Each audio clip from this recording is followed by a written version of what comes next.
nous tous, nous avons besoin de l'arche de l'Alliance. C'est-à-dire, nous avons besoin de la présence de Dieu. L'arche de l'Alliance symbolise la présence de Dieu. Dans tout ce que vous faites, que ce soit dans l'œuvre de Dieu, vous avez besoin de l'arche de l'Alliance, la présence de Dieu dans votre vie. Si vous êtes un homme d'affaires, vous avez besoin de la présence de Dieu dans votre vie. Si vous êtes un musicien, vous avez besoin de la présence de Dieu dans votre vie. Peu importe ce que vous faites, vous avez besoin de l'arche de l'Alliance, la présence de Dieu dans votre vie. Ouvrez votre cœur dès maintenant. Laissez la présence du Saint-Esprit envahir votre âme. Ce soir peut être le tournant que vous attendiez, l'instant où tout bascule en votre faveur. Ne gardez pas ce moment pour vous seul. Partagez cette vidéo avec quelqu'un qui a besoin d'un miracle, d'une percée ou simplement d'un signe que Dieu ne l'a pas oublié. Vous pouvez être l'instrument que Dieu utilise pour transformer une vie et surtout, restez avec nous jusqu'à la fin. Ce que Dieu a préparé pour vous ce soir pourrait bien changer le cours de votre destinée. Alors maintenant, entrons ensemble dans ce moment sacré, avec foi, espérance et une attente vivante. Soyez puissamment bénis. Il y a beaucoup de choses dans votre vie qui peuvent être fermées, dont vous n'avez pas accès et vous ne savez pas pourquoi tout cela arrive. Il peut arriver que ce soit dû à la volonté de Dieu, justement parce qu'il y a quelque chose qui ne va pas de votre côté. Souvent, nous pensons que c'est Satan et il peut arriver que ce ne soit pas le diable, mais que le problème vient directement de nous. J'ai intitulé cet enseignement « Récupérer l'arche de l'Alliance ». J'aimerais d'abord expliquer l'arche de l'Alliance, la signification de l'arche de l'Alliance. Je vous ai déjà dit que l'ancienne alliance est l'ombre de la nouvelle alliance. Comprendre les choses de l'ancienne alliance nous aide à comprendre la nouvelle alliance. L'arche de l'Alliance est une chose importante dans l'Ancien Testament. C'est elle qui symbolisait l'alliance entre Dieu et son peuple. Aujourd'hui, la nouvelle alliance est basée sur Jésus-Christ. C'est lui la base de la relation, de la connexion entre nous et Dieu. Chaque fois que vous verrez l'arche de l'Alliance dans l'Ancien Testament, celui-ci symbolise la présence de Dieu. Pour que vous puissiez bien comprendre la valeur de l'arche de l'Alliance, lorsque Dieu parle à Moïse en lui montrant comment bâtir son temple, il commença par lui donner la description de l'arche de l'Alliance. Nous lisons cela dans Exode 25, versets 8 à 10. L'arche de l'Alliance est donc une chose très importante. Sans elle, dans l'Ancienne Alliance, il n'y avait pas de présence de Dieu. L'arche de l'Alliance était considérée dans le lieu très saint. Pourquoi je vous dis tout cela? J'aimerais que vous compreniez tous que nous tous, nous avons besoin de l'arche de l'Alliance. C'est-à-dire, nous avons besoin de la présence de Dieu. L'arche de l'Alliance symbolise la présence de Dieu. Dans tout ce que vous faites, que ce soit dans l'œuvre de Dieu, vous avez besoin de l'arche de l'Alliance, la présence de Dieu dans votre vie. Si vous êtes un homme d'affaires, vous avez besoin de la présence de Dieu dans votre vie. Si vous êtes un musicien, vous avez besoin de la présence de Dieu dans votre vie. Peu importe ce que vous faites, vous avez besoin de l'arche de l'Alliance, la présence de Dieu dans votre vie. Dans l'Ancien Testament, l'absence de l'arche de l'Alliance signifiait l'absence de Dieu lui-même. L'arche de l'Alliance symbolisait la présence de Dieu. Il y avait beaucoup de batailles dans l'Ancien Testament. Ces batailles symbolisaient les combats spirituels que nous avons à mener chaque jour aujourd'hui. Dans Éphésiens 6, verset 12, nous lisons ceci. « Car nous n'avons pas à lutter contre la chair et le sang, mais contre les dominations, contre les autorités, contre les princes de ce monde des ténèbres, contre les esprits méchants dans les lieux célestes. Nous sommes dans un combat spirituel que vous le vouliez ou pas. Il y a notre ennemi qui est Satan et ses démons, ils nous attaquent tous les jours. C'est ça le combat auquel nous faisons face. Mais peu importe le combat que vous menez, que ce soit dans votre foyer, dans votre ministère, dans votre commerce, dans votre travail, dans votre mariage ou dans tout ce que vous faites, vous pouvez échouer dans ce combat parce que vous n'avez pas du tout l'arche de l'Alliance avec vous, parce que vous n'avez pas la présence de Dieu.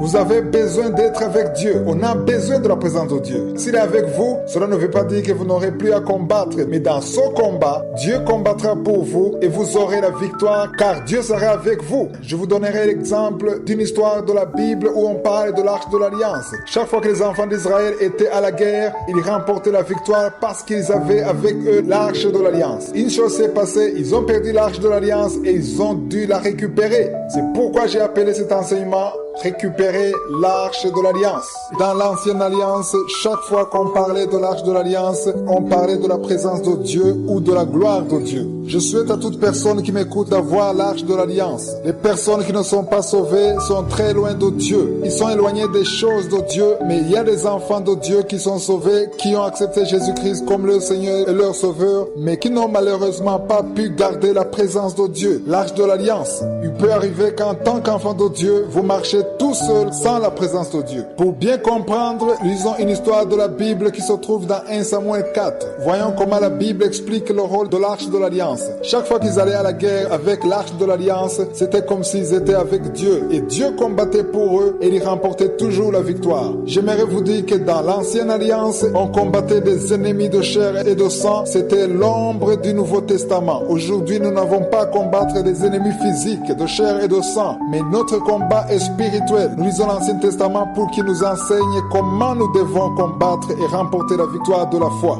Lisez attentivement 1 Samuel 4. Depuis le premier verset jusqu'au verset 11, je ne vais pas tout lire, mais vous pouvez lire vous-même ces passages. Le premier verset, c'est Samuel qui parle à tout Israël. Il dit, la parole de Samuel s'adressait à tout Israël. Israël sortit à la rencontre des Philistins pour combattre. Ils campèrent près de Bénézer et les Philistins étaient campés à Aphek. Les Philistins sont l'image des ennemis des enfants de Dieu, c'est-à-dire Satan, les démons et les esprits méchants qui attaquent les enfants de Dieu. Les versets 2 et 3 disent, les Philistins se rangèrent en bataille contre Israël et le combat s'engagea. Israël fut battu par les Philistins et tué sur le champ de bataille environ 4000 hommes. Le peuple rentra au camp et les anciens d'Israël disent, pourquoi l'Éternel nous a laissé battre aujourd'hui par les Philistins? Allons chercher à Silo l'ange de l'alliance de l'Éternel, qu'elle vienne au milieu de nous et qu'elle nous délivre de la main de nos ennemis. C'est là qu'ils ont compris qu'ils sont allés à la guerre sans l'arche de l'alliance. Le verset 4 dit, le peuple envoya à Silo, d'où l'on apporta l'arche de l'alliance de l'Éternel des armées qui siège entre les chérubins. Les deux fils d'Élie, Ophni et Phiné, étaient là avec l'arche de l'alliance. J'aimerais vous inviter à lire attentivement le verset 5. Il est écrit, lorsque l'arche de l'alliance de l'Éternel entrant dans le camp, tout Israël poussa de grands cris de joie et la terre fut ébranlée. Le verset 6 dit que les Philistins ont entendu les cris des enfants d'Israël. Ils se demandaient ce qui se passait. Au verset 7, on nous dit que les Philistins ont alors compris que les enfants d'Israël ont pu récupérer l'arche de l'alliance. Ils ont commencé à avoir peur parce qu'ils savaient que là où se trouvait l'arche de l'alliance, il y avait la présence de Dieu. Au verset 12, on nous dit qu'ils ont commencé à avoir peur car ils avaient déjà entendu ce qu'avait fait le Dieu d'Israël aux Égyptiens. Le verset 9 dit que les Philistins sont allés à la bataille. Ils avaient très peur, mais ils ont décidé quand même d'y aller. Le verset 10 dit que les Philistins ont battu les enfants d'Israël jusqu'à ce qu'ils fuient chacun dans sa tente. 30 000 hommes sont morts ce jour-là, en plus des 4 000 qui étaient déjà morts. Le verset 11 nous dit qu'après avoir remporté la victoire, comme ils connaissaient la puissance de l'arche de l'alliance, les Philistins ont décidé de la prendre avec eux. Voici la question que je vous pose maintenant. Comment ont-ils été vaincus alors qu'ils avaient avec eux l'arche de l'alliance? C'était la première fois dans l'histoire d'Israël où ils perdaient la bataille alors qu'ils avaient l'arche de l'alliance avec eux. C'est une histoire qui se trouve dans l'ancienne alliance. Nous nous en servons pour essayer de comprendre ce qu'elle veut nous enseigner à nous qui sommes dans le Nouveau Testament. Je vous ai déjà dit qu'aujourd'hui nous ne luttons pas contre la chair et le sang, mais contre les esprits méchants dans les lieux célestes. Cependant, il y a beaucoup de batailles que nous perdons alors que nous sommes des enfants de Dieu, alors que nous avons la foi. Nous devons comprendre pourquoi cela arrive. Comme je vous l'ai déjà dit, les enfants d'Israël allaient toujours à la guerre avec l'arche de l'alliance, signe de la présence de Dieu. L'Éternel combattait pour eux et remportait la victoire chaque fois qu'ils avaient l'arche de l'alliance. Dans cette histoire que nous avons lue, ils ont été battus pour la première fois. Ils ont pensé que c'est parce qu'ils n'ont pas avec eux l'arche de l'alliance. Ils l'ont alors apporté, ils ont dansé, ils ont chanté et l'ennemi a eu très peur parce que dans le camp de l'ennemi, ils entendaient les chants des enfants d'Israël et ils voyaient qu'ils avaient avec eux l'arche de l'alliance. Cela veut dire que chaque fois que vous rendez grâce, chaque fois que vous dansez et chantez, avant même d'avoir vu la victoire, le diable tremble, il a peur. Les Philistins se disaient que le même Dieu qui a fait des miracles en Égypte allait faire la même chose. Comme nous l'avons lu dans 1 Samuel 4:8, ils ont eu peur, mais ils ont quand même décidé d'aller combattre malgré cette peur. Nous l'avons vu au verset 9. J'aimerais vous dire que même si vous avez la foi, même si vous avez Dieu de votre côté, Satan n'aura pas peur de vous attaquer. Satan craint Jésus, mais malgré cela, il n'a pas peur de vous attaquer. La parole de Dieu nous dit que nous devons combattre le bon combat de la foi et nous remporterons la victoire. Ce que j'aimerais qu'on comprenne aujourd'hui, c'est qu'ils sont allés à la guerre avec l'arche de l'alliance, mais malgré cela, ils ont été battus 30 000 personnes et même plus furent tuées ce jour-là. Je vous ai déjà dit que cet enseignement sera long, que l'Esprit de Dieu nous aide à comprendre, parce que si nous ne comprenons pas pourquoi ils ont été vaincus, nous comprendrons peut-être pas pourquoi nous perdons certaines batailles. Si nous retournons à notre lecture, dans 1 Samuel 4, verset 11, il est écrit « L'arche de l'Alliance fut prise et les deux fils d'Élie, Ophni et Phiné, moururent. » Je me suis demandé pourquoi la Bible parle précisément de la mort de ces deux jeunes hommes. J'ai alors cherché leur histoire dans 1 Samuel chapitre 2. J'ai essayé de comprendre pourquoi on parle de ces deux fils dans cette histoire et j'ai trouvé que ces deux-là ont eu un rôle dans la défaite qu'a connue Israël ce jour-là, dans la perte de l'arche de l'Alliance. Je vous invite à lire attentivement tout le chapitre 1 Samuel chapitre 2, parce que je ne vais lire que quelques passages. Le verset 22 de 1 Samuel chapitre 2 dit « Élie était fort âgé et apprit comment ses fils agissaient à l'égard de tout Israël. Il apprit aussi qu'il couchait avec les femmes qui s'assemblaient à l'entrée de la tente d'assignation. C'est là que le sacrificateur Élie a su ce que ses fils faisaient devant le temple. Le verset 30 du même verset dit « C'est pourquoi voici ce que dit l'Éternel, le Dieu d'Israël. Je vais déclarer que ta maison et la maison de ton père marchaient devant moi à perpétuité. Et maintenant, dit l'Éternel, loin de moi, car j'honorerai celui qui m'honore, mais ceux qui me méprisent seront méprisés. » J'ai déjà expliqué que tout enfant de Dieu doit pouvoir ramener l'arche de l'Alliance, la présence de Dieu dans sa vie. Dans l'Ancien Testament, l'arche de l'Alliance symbolisait la présence de Dieu. Chaque fois qu'ils allaient à la bataille, l'arche de l'Alliance leur permettait de toujours remporter la victoire. Dans le Nouveau Testament, nous avons aussi à combattre, mais ce sont des combats spirituels. Souvent nous sommes vaincus parce que nous n'avons pas l'arche de l'Alliance. Cela veut dire que même si vous êtes sauvés et que vous avez accepté Jésus-Christ dans votre vie, si vous n'avez pas du tout la présence de Dieu dans votre vie, vous serez vaincus. Nous avons vu que lorsqu'ils ont apporté l'arche de l'Alliance, ils ont été malgré cela vaincus. C'était la première fois que cela arrivait dans toute l'histoire d'Israël. Et non seulement ils ont été vaincus, mais les Philistins ont également pu leur prendre l'arche de l'Alliance. Nous sommes en train de voir pourquoi ils ont perdu alors qu'ils avaient avec eux l'arche de l'Alliance. Nous avons lu dans 1 Samuel 4, verset 1. Nous avons vu que les deux fils d'Élie sont morts ce jour-là. Dans 1 Samuel chapitre 2, nous voyons pourquoi cela est arrivé. Ils se sont mal comportés, ils ont provoqué la colère de Dieu. Le verset 30 de 1 Samuel 2, c'est-à-dire 1 Samuel 2, verset 30, il est écrit « C'est pourquoi voici ce que dit l'Éternel, le Dieu d'Israël. J'avais déclaré que ta maison et la maison de ton père marcheraient devant moi à perpétuité. Et maintenant, dit l'Éternel, loin de moi, car j'honorerai celui qui m'honore, mais ceux qui me méprisent seront méprisés. » Qu'est-ce que cela veut dire? Beaucoup de gens se trompent, ils se disent que lorsque Dieu dit une chose, il ne peut plus changer d'avis. Ils disent que Dieu ne ment pas. Je ne sais pas si vous l'avez déjà entendu. Il y a une prédication que j'ai entendue un jour sur YouTube. C'était une personne qui était en train de dire que lorsque Dieu a déjà dit une chose, il devient prisonnier de ce qu'il a dit. Il disait que ce que Dieu a dit doit absolument arriver quoi qu'il arrive sans considérer votre attitude. J'aimerais vous dire que le verset que nous venons de lire nous montre qu'il y a des conditions à chaque promesse de Dieu. Beaucoup de personnes qui avancent cette théorie comme quoi Dieu ne change jamais ce qu'il a dit aiment parler de Deutéronome 28. Ce chapitre montre les bénédictions des enfants de Dieu. Deutéronome 28 verset 2 dit « Voici toutes les bénédictions qui se répandront sur toi et qui seront ton partage lorsque tu obéiras à la voix de l'Éternel ton Dieu. » Par ce verset, nous comprenons qu'il y a une condition que Dieu a fixée pour que vous puissiez recevoir ces bénédictions. Vous devez avoir une certaine attitude. Vous ne pouvez pas faire tout ce que vous voulez, dire ce que vous voulez, vivre dans le péché et penser que Dieu fera ce qu'il a dit. Si Dieu a parlé sur votre vie, il peut également tout effacer si vous n'êtes pas dans la voie qu'il a tracée pour vous. C'est ce que je dis toujours aux gens. Nous devons craindre Dieu, l'honorer, nous humilier devant lui car personne ne peut lui dicter quoi faire. Il est souverain, il fait ce qu'il veut, il dit des choses et il les accomplit autant que lui-même a choisi. Mais nous devons adopter une certaine attitude pour que ce qu'il a dit soit accompli. Dieu avait déjà promis la bénédiction à Élie et à sa maison, mais à cause des transgressions qu'ont commises les fils d'Élie, Dieu a changé ce qu'il avait dit. C'est pourquoi il est bien de vous humilier et adopter une bonne attitude lorsque Dieu vous a promis des bénédictions.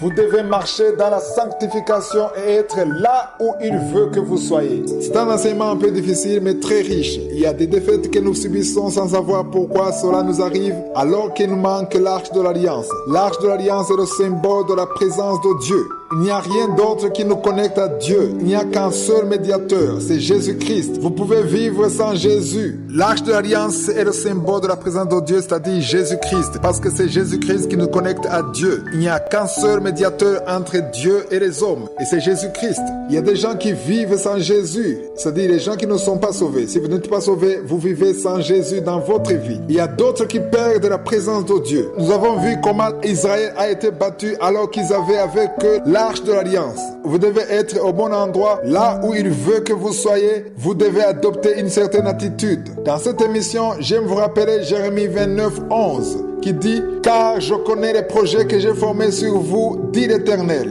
projets de paix et non de malheur, afin de vous donner un avenir et de l'espérance. » Si Dieu a fait des promesses, vous devez être au bon endroit, là où il veut que vous soyez. Vous ne pouvez pas vivre une vie qui ne donne pas gloire à Dieu et penser que Dieu accomplira quand même ce qu'il a dit parce qu'il l'a dit, alors que vous, de votre côté, vous ne faites rien. Il y a une étape que nous devons franchir, une attitude que nous devons adopter pour que Dieu accomplisse ce qu'il a dit. Je vous ai déjà dit que beaucoup aiment les promesses de Dieu qui se trouvent dans Deutéronome 28, mais nous avons déjà lu au verset 2 que les promesses de Dieu arriveront si vous craignez Dieu et que vous respectez ce qu'il a dit sur votre vie. Qu'est-ce que Dieu a dit sur votre vie? Je ne suis pas en train de parler uniquement des promesses de Dieu, mais je parle de la volonté de Dieu sur votre vie. Vous devez marcher sur le chemin de vérité, dans la justice, parce qu'une vie pécheresse peut bloquer votre bénédiction. J'aimerais qu'on comprenne tous qu'une vie de péché peut bloquer les promesses de Dieu sur votre vie. Elle bloque ce que Dieu a déjà dit sur vous ou ce qu'il a préparé pour votre vie, en sorte que tout cela n'arrive pas juste à cause de votre attitude. C'est pourquoi nous avons besoin de nous séparer du monde, du péché.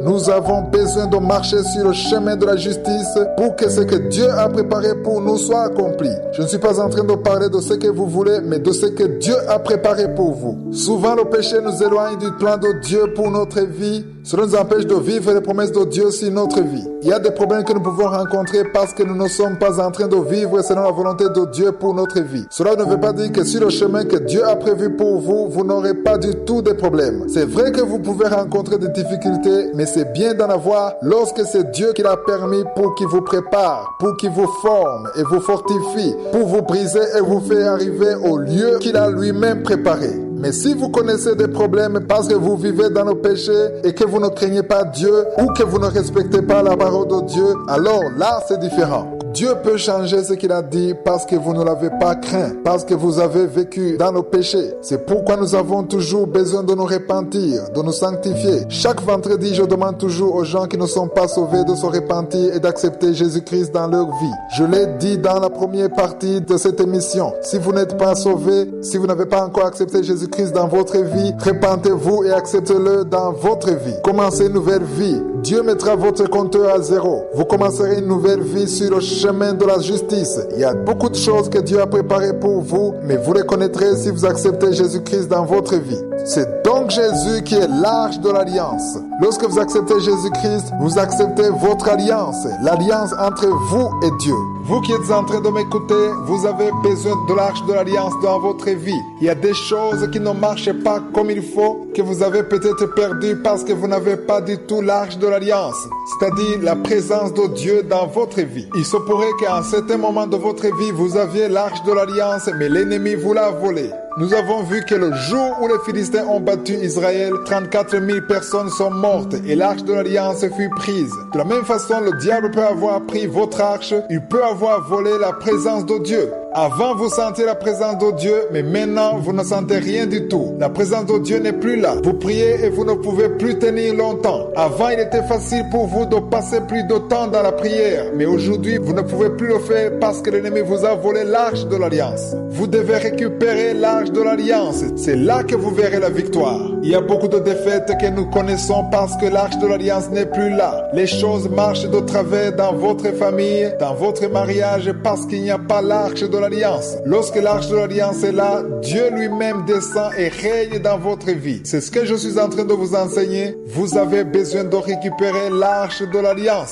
Avant de continuer avec l'histoire que nous avons lue dans 1 Samuel 4, j'aimerais d'abord parler sur l'importance d'avoir l'arche de l'alliance. Je vais prendre l'exemple du roi Salomon, le roi d'Israël. Lisons dans 1 Roi chapitre 3. Vous pouvez lire du premier verset au verset 4. On nous parle du roi Salomon, comment il a épousé la fille du pharaon. Les versets 2 et 4 disent: le peuple ne sacrifiait que sur les hauts lieux, car jusqu'à cette époque, il n'avait point été bâti de maison au nom de l'Éternel. Salomon aimait l'Éternel et suivait les coutumes de David son père. Seulement c'était sur les hauts lieux qu'il offrait les sacrifices et les parfums. Le roi se rendit à Gabaon pour y sacrifier, car c'était le principal des hauts lieux.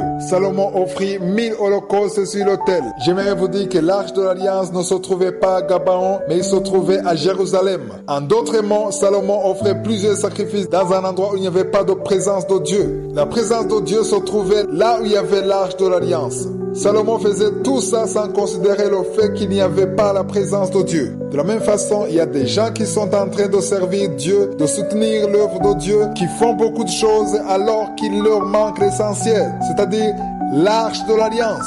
Frères et sœurs, dans tout ce que vous faites, vous devez d'abord vous assurer que vous êtes au bon endroit, que la présence de Dieu est à vos côtés dans tout ce que vous faites. Il y a des gens qui prient pendant des heures alors que là où ils sont, il n'y a pas de présence de Dieu. Salomon est tombé dans le même piège. Il pensait qu'il servait Dieu, mais il n'y avait aucune présence de Dieu. L'arche de l'Alliance n'était pas là. Au lieu d'aller à Jérusalem, il est allé à Gabaon. Le verset 5 dit, à Gabaon l'Éternel apparut en songe à Salomon pendant la nuit et Dieu lui dit, demande tout ce que tu veux que je te donne. Je vous pose la même question. Si Dieu vous demandait ce que vous voulez, quelle serait votre réponse? Je vous donne le temps d'y réfléchir. Certains parmi vous ont perdu l'arche de l'Alliance. Vous aviez une bonne relation et maintenant cette relation est perdue. Vous avez l'impression que Dieu est très loin de vous. Vous ne pouvez plus prier, il vous manque la force et l'énergie. Il y a des gens comme ça qui avaient une relation profonde avec leur Dieu, mais qui l'ont perdu. Cet enseignement vous aidera à vous relever. Si vous n'avez aucune relation avec Dieu, c'est le moment d'être réveillé. Vous avez besoin de l'arche de l'Alliance. Hier, j'ai terminé en vous parlant de Salomon. Il offrait des sacrifices à Gabaon, mais ce n'était pas le bon endroit pour les sacrifices. Dans l'ancienne alliance, la présence de Dieu se trouvait là où il y avait l'arche de l'Alliance.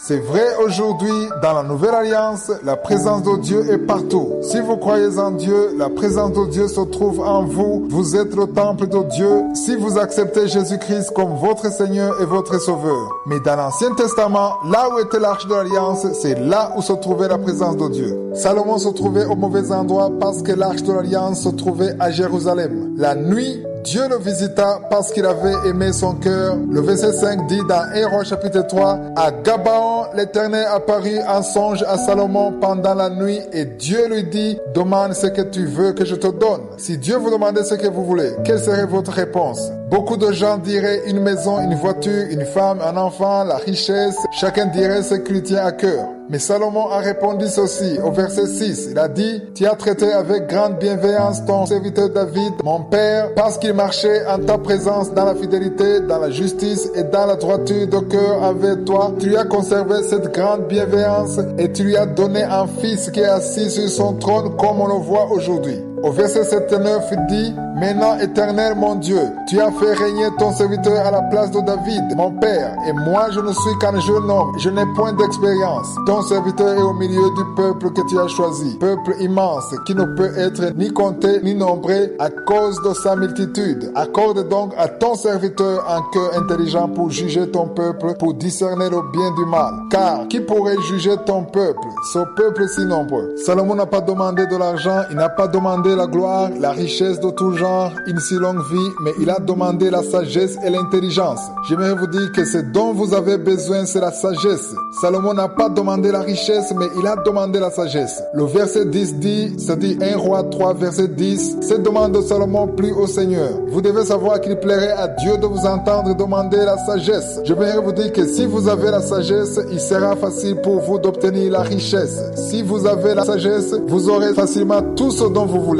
Je ne suis pas en train de parler de la sagesse du monde, mais de la sagesse de Dieu. C'est bien d'avoir la sagesse du monde, d'avoir des diplômes, d'avoir des qualifications, car cela vous sera très utile, même pour la gloire de Dieu. La sagesse dont je parle, ce n'est pas cette sagesse-là, mais c'est la sagesse de Dieu. La parole de Dieu dit que le commencement de la sagesse, c'est la crainte de l'Éternel. Nous lisons cela dans Proverbes chapitre 1, verset 7, où il est écrit, la crainte de l'Éternel est le commencement de la science. Dans d'autres versions, il est écrit le commencement de la sagesse. Ce qui veut dire que même si vous êtes intelligent aux yeux du monde, si vous n'avez aucune crainte de l'Éternel, alors vous n'avez pas la sagesse de Dieu. Peut-être vous avez la sagesse du monde. Ceux qui avaient cette sagesse, c'est-à-dire la sagesse du monde, ils ont écrit des livres, ils ont tout laissé dans ce monde. Mais la sagesse de Dieu est celle qui vous permettra d'entrer dans la vie éternelle. C'est une sagesse qui n'a pas de fin. La sagesse de Dieu est une sagesse qui n'a pas de limite.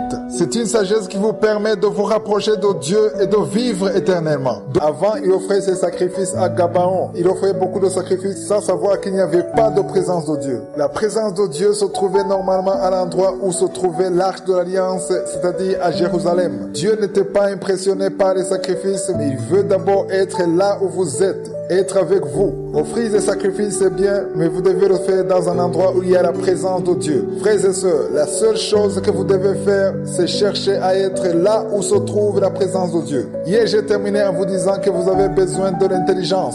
Dieu a visité Salomon la nuit et lui a demandé ce qu'il voulait. Salomon n'a pas demandé autre chose, mais il a demandé la sagesse.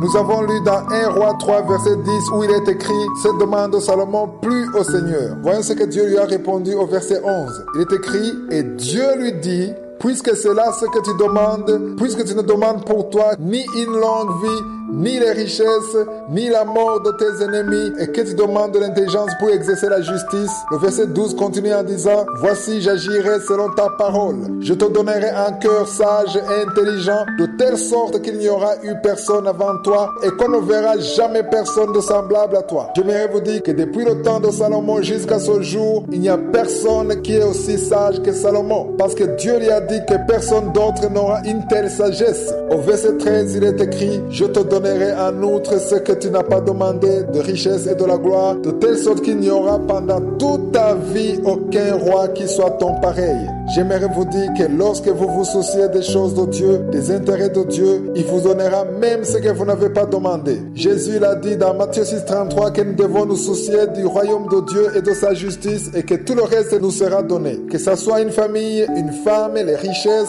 les voitures, ne vous souciez plus de cela car Dieu vous le donnera comme un bonus parce que l'essentiel ce n'est pas les choses visibles mais c'est Dieu. Tout le reste, que ce soit comment vous allez vivre, comment vous allez payer votre loyer, tout cela vous sera donné par-dessus. Vous devez d'abord chercher Dieu, chercher sa justice, chercher d'abord le royaume de Dieu. C'est pourquoi au verset 13, Dieu dit qu'il va non seulement lui donner la sagesse, mais aussi ce qu'il n'a pas demandé. Qu'est-ce qu'il n'a pas demandé? Il n'a pas demandé les richesses et la gloire. Frères et sœurs, si vous cherchez Dieu, si vous cherchez la justice de Dieu, si vous cherchez avant tout la crainte de Dieu, il vous donnera même ce que vous n'avez pas demandé et surtout ce dont vous avez besoin. Salomon avait besoin de la richesse et de la gloire. Dieu vous donnera même des choses que vous n'avez pas demandées, mais aussi celles dont vous avez besoin. Si vous ne mettez pas votre attention sur des choses matérielles et que vous gardez vos yeux sur la sagesse de Dieu, Dieu vous donnera le reste dont vous avez besoin pour vivre. Nous devons avoir la présence de Dieu et doit demeurer parmi nous. La gloire de Dieu demeure là où se trouve l'arche de l'Alliance. Dans l'Ancien Testament, l'arche de l'Alliance était signe d'alliance. C'est l'arche de l'Alliance qui connectait Dieu et les hommes. Aujourd'hui, c'est Jésus qui est le seul médiateur entre Dieu et les hommes. Accepter Jésus-Christ dans votre vie, c'est prendre un engagement. Je vous ai déjà dit que le commencement de la sagesse, c'est la crainte de l'Éternel. Peut-être vous avez lu beaucoup de livres, vous en avez même écrit plusieurs, vous avez beaucoup de diplômes, mais si vous ne craignez pas Dieu, cela veut simplement dire que vous n'avez pas encore la sagesse de Dieu. La sagesse du monde finira avec son monde, mais la sagesse qui vient de Dieu vous permettra de continuer jusque dans la vie éternelle. Peu importe ce que vous faites, si vous êtes en train de m'écouter, sachez que vous avez besoin de la sagesse qui vient de Dieu. C'est ce que vous avez besoin de demander tous les jours. La chose dont vous avez besoin de demander tous les jours, c'est la sagesse. Chaque fois le matin, je demande à Dieu de me donner la sagesse qui me sera utile pour toute la journée. Demandez toujours la sagesse de Dieu. Il y a une sagesse que vous avez besoin d'avoir, savoir comment vous devez répondre aux gens, comment vous comporter dans une situation de crise. La sagesse qui vous permet de rendre grâce dans les moments difficiles, etc. Ne pas se lamenter demande une certaine sagesse. Cela demande que nos yeux spirituels soient ouverts. Hier, j'ai terminé en vous parlant de Salomon. Nous allons aujourd'hui continuer avec cette histoire qui se trouve dans 1 Roi chapitre 3. Nous avons lu au verset 12, nous avons vu comment Dieu lui a dit qu'il lui donne un cœur sage et intelligent à tel point qu'il n'y aura personne d'autre qui sera aussi intelligent. Nous avons lu au verset 13 que Dieu lui a promis ce qu'il n'avait pas demandé, la richesse et la gloire. J'aime aussi le verset 14 où il est écrit « Et si tu marches dans mes voies en observant mes lois et mes commandements. » J'aimerais vous dire ceci. C'est vrai, Dieu a pour nous de bons projets, de belles promesses, mais vous devez savoir qu'il y a une condition. Si vous marchez dans sa parole en vous abstenant de vivre dans le péché, si vous craignez Dieu de tout votre cœur, si vous vous détournez du mensonge, de l'adultère, du meurtre, si vous marchez dans la justice, si vous laissez tomber l'hypocrisie, vous aurez marché dans les voies de l'Éternel. Le verset commence en disant, comme l'a fait David ton père, dans le même verset, Dieu dit, je prolongerai tes jours. Salomon n'a pas demandé une longue vie, mais Dieu lui a promis une longue vie si et seulement si il marche dans les voies de l'Éternel. Tout cela se passait quand il était endormi. Rappelez-vous qu'avant de dormir, il avait offert des sacrifices à Gabaon, un endroit où il n'y avait pas d'arche de l'alliance, c'est-à-dire là où il n'y avait pas de présence de Dieu. Le verset 15 dit, Salomon s'éveilla et voilà le songe. Salomon revint à Jérusalem et se présentant devant l'arche de l'alliance de l'Éternel. Il offrit des holocaustes et des sacrifices d'action de grâce et il fit un festin à tous ses serviteurs. Quand Salomon s'est réveillé, il avait la sagesse de Dieu. Il a tout de suite compris qu'il était en train de perdre son temps. Aujourd'hui encore, il y a des gens qui sont en train de perdre du temps à faire des sacrifices pour Dieu alors que là où ils sont, il n'y a aucune présence de Dieu. Vous qui êtes en train de m'écouter, vous devez être sûr que vous avez la présence de Dieu dans votre vie. Si vous n'avez pas du tout l'arche de l'alliance dans votre vie, vous êtes en train de perdre du temps. Salomon aurait dû vendre les vaches qu'il donnait comme sacrifice parce qu'en donnant son sacrifice, il a perdu son temps parce qu'il n'y avait pas de présence de Dieu à cet endroit, c'est-à-dire à Gabaon. Si vous n'avez pas encore compris l'importance d'avoir l'arche de l'alliance dans votre vie, vous avez besoin de la sagesse de Dieu. Il y a beaucoup de choses que Dieu a pour nous, des promesses qu'il veut accomplir dans notre vie, mais si nous marchons dans le péché, alors il ne peut plus accomplir cela dans notre vie. J'aimerais que vous compreniez qu'une vie de péché tue les promesses de Dieu. Il y a beaucoup de choses que Dieu a prévues pour vous, mais à cause de votre attitude, les péchés que vous commettez tous les jours, Dieu ne peut plus accomplir ce qu'il a prévu pour vous. Quand je dis que vous ratez ce qu'il a prévu pour vous, cela veut dire que vous pouvez même rater le ciel. Dieu a pour vous de bons projets, il a pour vous de belles promesses, mais il veut que vous marchiez sur le bon chemin, sur le chemin de la justice et de la repentance, le chemin du salut. Vous qui n'êtes pas encore sauvés, j'espère que vous avez écouté la première partie de cette émission, là où je demandais à ceux qui n'ont pas encore accepté Jésus-Christ dans leur vie de le faire. Hier, nous avons lu dans 1 Roi chapitre 3, nous avons lu au verset 15, quand Salomon s'est réveillé, il a tout de suite compris qu'il ne faisait pas la bonne chose. Il s'est ensuite précipité vers Jérusalem. C'est là où se trouvait l'arche de l'alliance. Dieu ne lui a pourtant pas dit d'aller à Jérusalem, mais Dieu lui a donné la sagesse. Si Dieu vous donne la sagesse, vous saurez quoi faire et quoi ne pas faire. Il s'est tout de suite dirigé vers l'endroit où se trouvait l'arche de l'alliance. L'arche de l'alliance est le symbole de Jésus-Christ. C'est lui qui amène la présence de Dieu. C'est lui qui nous connecte à Dieu. L'arche de l'alliance était le signe de l'alliance. Il représentait la présence de Dieu. Celui qui a la sagesse commence d'abord par chercher Jésus-Christ.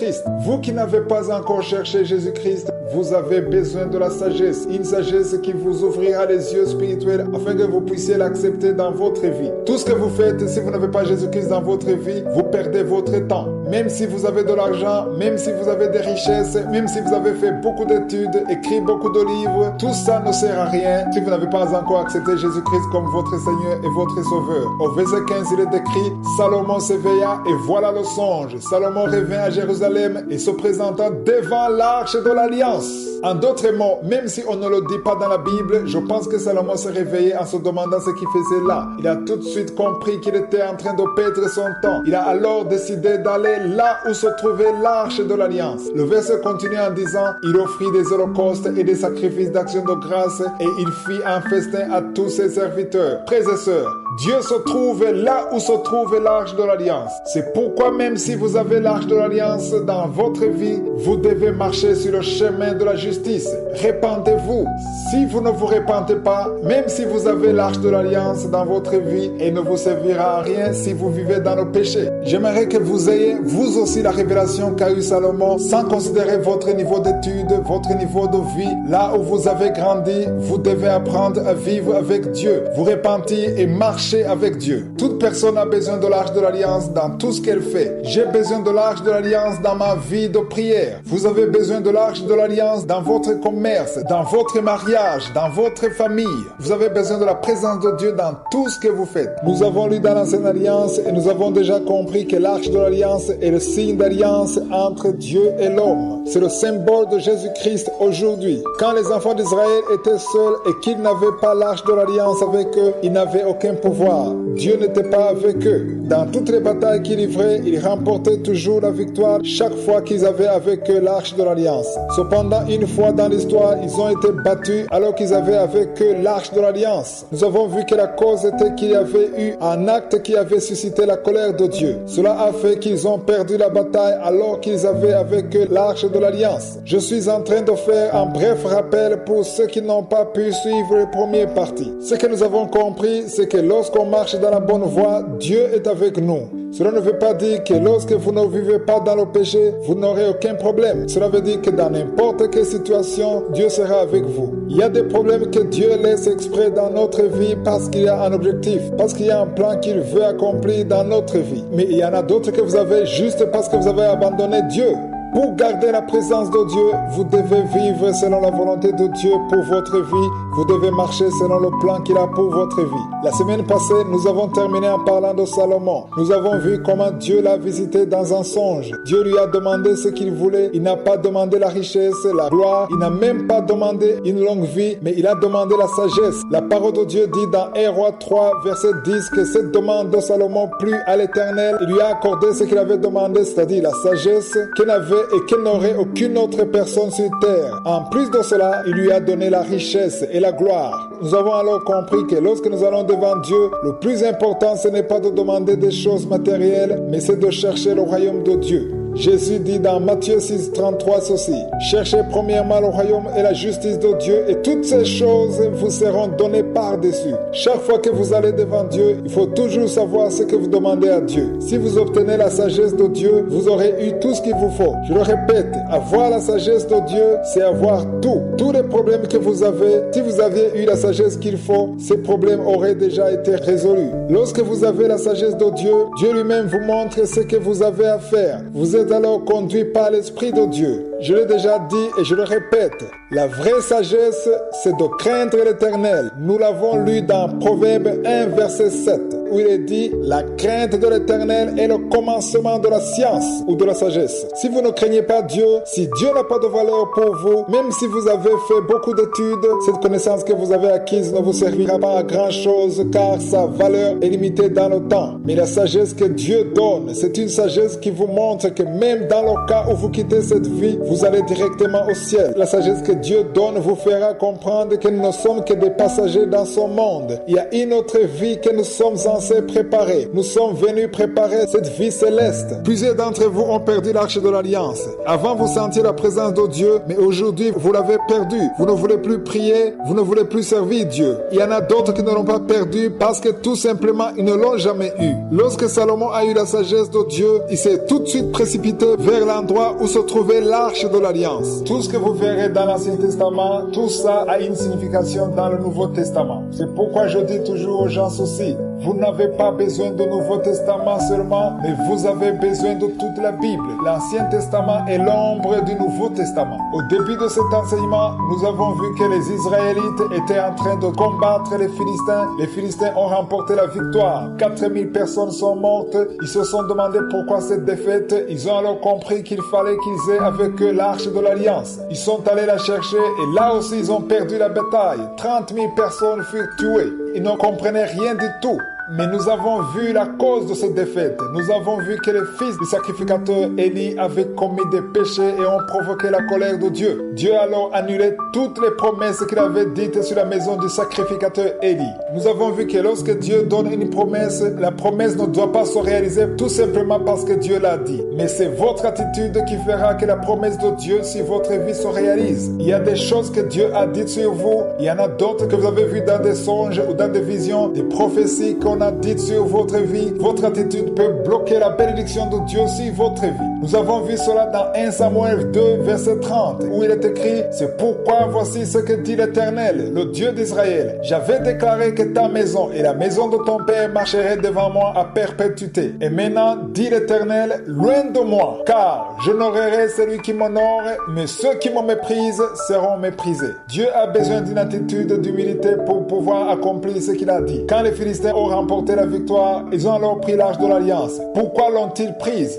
C'est parce qu'ils avaient déjà remarqué que les Israélites remportaient toujours la victoire grâce à l'arche de l'Alliance. Ils savaient que l'arche avait une puissance extraordinaire. Les Philistins étaient des païens, ils adoraient d'autres dieux. Ils se sont dit que s'ils pouvaient lier leur Dieu, c'est-à-dire leurs idoles, avec le Dieu d'Israël, alors ils seraient les plus puissants. Voyons ce qui s'est passé. Lisons dans 1 Samuel 5, versets 1 à 3. Il est écrit « Les Philistins prirent l'arche de l'Alliance et ils la transportèrent d'Ebenezer à Abstod. Après s'être emparés de l'arche de l'Alliance, les Philistins la firent entrer dans la maison de Dagon et la placèrent à côté de Dagon. Le lendemain, les adolescents qui s'étaient levés de bon matin trouvaient Dagon étendu la face contre terre devant l'arche de l'Alliance. Cette statue ne pouvait pas rester debout devant la présence de Dieu. Rappelez-vous que l'arche de l'Alliance symbolise la gloire de Dieu. Une idole ne peut pas résister à la présence de Dieu. Le verset 3 se termine ainsi. Ils prirent Dagon et le remirent à sa place. Ce que j'aimerais qu'on comprenne aujourd'hui, c'est que beaucoup de personnes acceptent Jésus-Christ dans leur vie. Jésus étant le symbole de l'arche de l'Alliance, ils veulent associer Jésus et leurs idoles, ou bien les choses du monde qu'ils aiment et qui les attirent. Vous avez accepté Jésus-Christ, vous avez confessé vos péchés, mais vous ne pouvez pas l'associer aux choses du monde, aux œuvres de Satan. Il est impossible que cela tienne.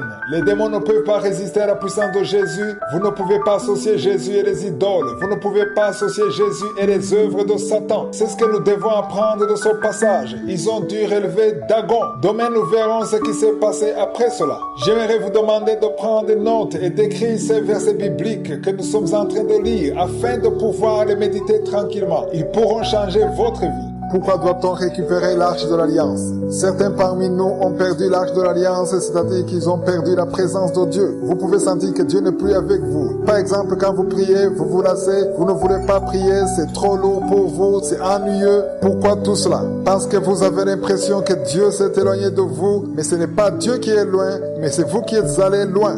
Ceux qui ont perdu l'arche de l'Alliance ont besoin de la récupérer et ceux qui ne l'ont jamais eu dans leur vie devraient accepter Jésus-Christ comme leur Seigneur et leur Sauveur. Vous aurez fait alliance avec Dieu.